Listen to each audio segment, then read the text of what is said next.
আসসালামু আলাইকুম বন্ধুরা, welcome back to my channel Azmira রান্নাঘর। আজকে রেসিপি হচ্ছে আলু দিয়ে পেঁয়াজের কলি দিয়ে কলাইয়ের বড়ি দিয়ে একটা রেসিপি। তো রেসিপির মধ্যে কি কি মশলা দিচ্ছি তোমরা দেখো, তোমাদের ভালো লাগবে।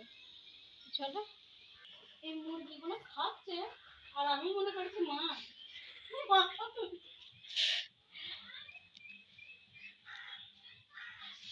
আমি মনে করছি মাছ। মশাই যাবে কি আজকে? ঠান্ডা ঠান্ডা ঠান্ডা। আজকে আজকে বন্ধুরা কি ঠান্ডা করছে।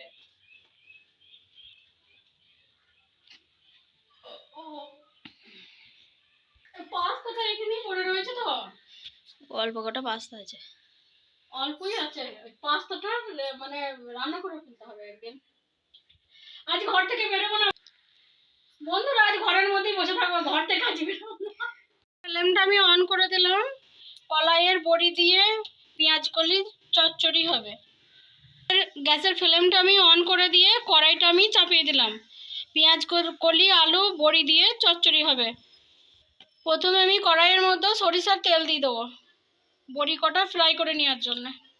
প্রথমেই আমি কলাইয়ের বড়িগুলো দিয়ে দেবো তেলের মধ্যে। তেলটা আমার গরম হয়ে গেছে, কলাইয়ের বড়িগুলো আমি দিয়ে দেবো।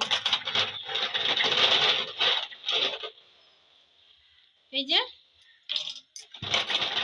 এবার একবার নেড়ে দেবো ভালো করে, উল্টে পাল্টে ভালো করে ফ্রাই করে নেবো লাল লাল করে কলাইয়ের বড়িগুলো।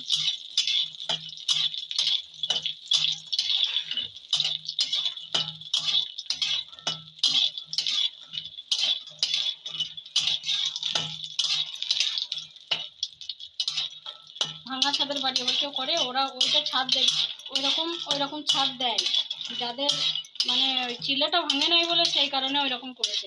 ঠিক কত সুন্দর লাগবে দেখবি তখন। এবার কলাইয়ের বড়িগুলো আমার ভাজা হয়ে গেছে লাল লাল করে, আমি তুলে নেব।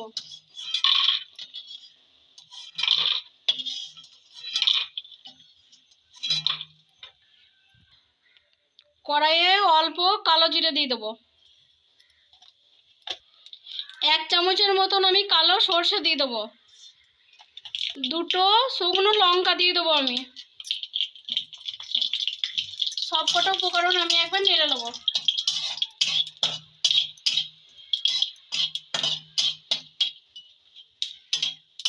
লঙ্কাটা একটু লাল করে ভেজে নেওয়ার পরে এর মধ্যে আমি থেকে ধুয়ে রেখেছিলাম, পানি জড়িয়ে রেখেছি আলুর টুকরোগুলো।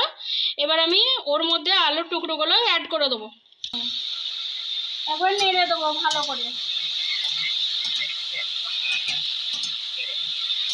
1 চামচের মতন হলুদের গুঁড়ো দিয়ে দেবো।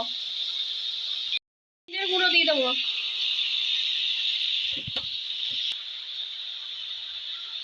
1 চামচের মতন ভাজা ধনিয়ার গুঁড়ো দিয়ে দেবো। নেড়ে দেবো। এর মধ্যে আমি কাঁচা লঙ্কার পেস্ট দেবো বলে এর মধ্যে আমি গুঁড়ো লঙ্কার কোনো কিছু অ্যাড করব না। সামান্য একটুখানি গা গড়িয়ে আমি পানি দিয়ে দেবো।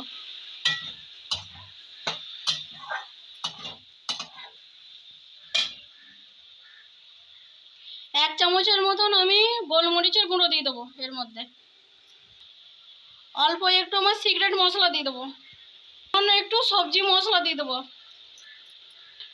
অল্প সামান্য একটু চিলি ফ্লেক্স দেবো, এটা দিলে খুব সুন্দর লাগে। সামান্য একটু চিলি ফ্লেক্স দিয়েছি আমি এর মধ্যে দেবো। সব কটা উপকরণ একসাথে কষিয়ে নেবো আমি আলুটাকে।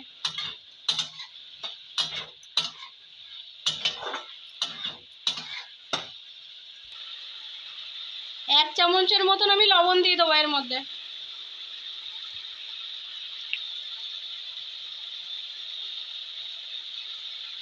এক চামচের মতো কাঁচা লঙ্কার পেস্ট দিয়ে দেবো এর মধ্যে। সামান্য একটু কাঁচা জিরে বাটা আমি নেড়ে দেবো। সব কটা উপকরণ দিয়ে একসাথে আমি নেড়ে দেবো।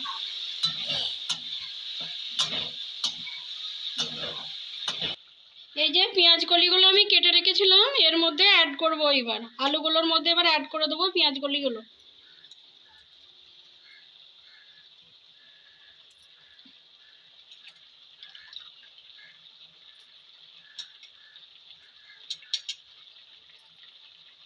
আবারও আমি উল্টে পাল্টে নেড়ে দেবো। ভালো করে একবার কষিয়ে নেব।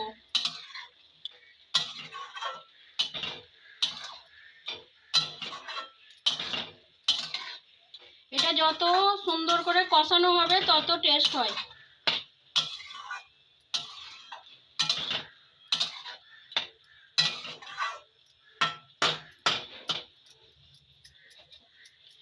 তিন মিনিটের মতন আমি একবার ঢেকে দেবো। আমার 3 মিনিট হয়ে গেছে, ঢাকনাটা খুলে আমি একবার দেখে নেব। এবার আগে থেকে ভেজে রাখা এই যে কলাইয়ের বড়িগুলো আমি দিয়ে দেবো এর মধ্যে, আবারও নেড়ে দেবো।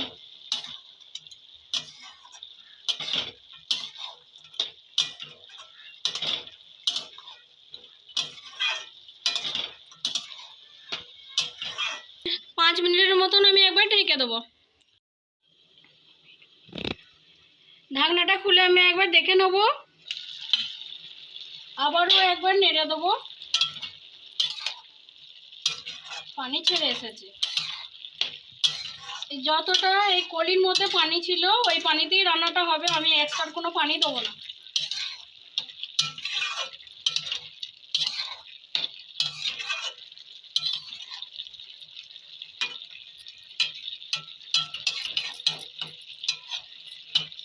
পানিটা শুকিয়ে আসার জন্য আবারও 5 মিনিটের মতন আমি ঢেকে দিলাম।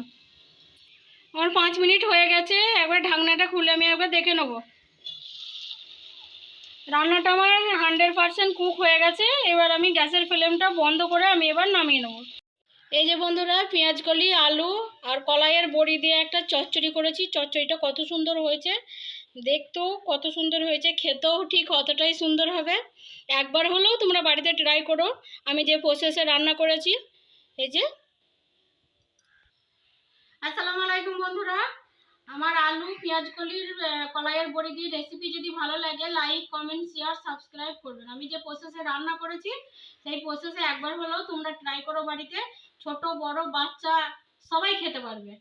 তো পেঁয়াজকলি আমরা কম বেশি সবাই ভালোবাসি। শীতকালের সিজনে নতুন উঠেছে, একবার হলেও তোমরা ট্রাই করো বাড়িতে। সবাই খেতে পারবে, সবারই ভালো লাগবে, ছোট বড় সবাই খাবে। আসসালামু আলাইকুম ওয়া রাহমাতুল্লাহি ওয়া বারাকাতুহু।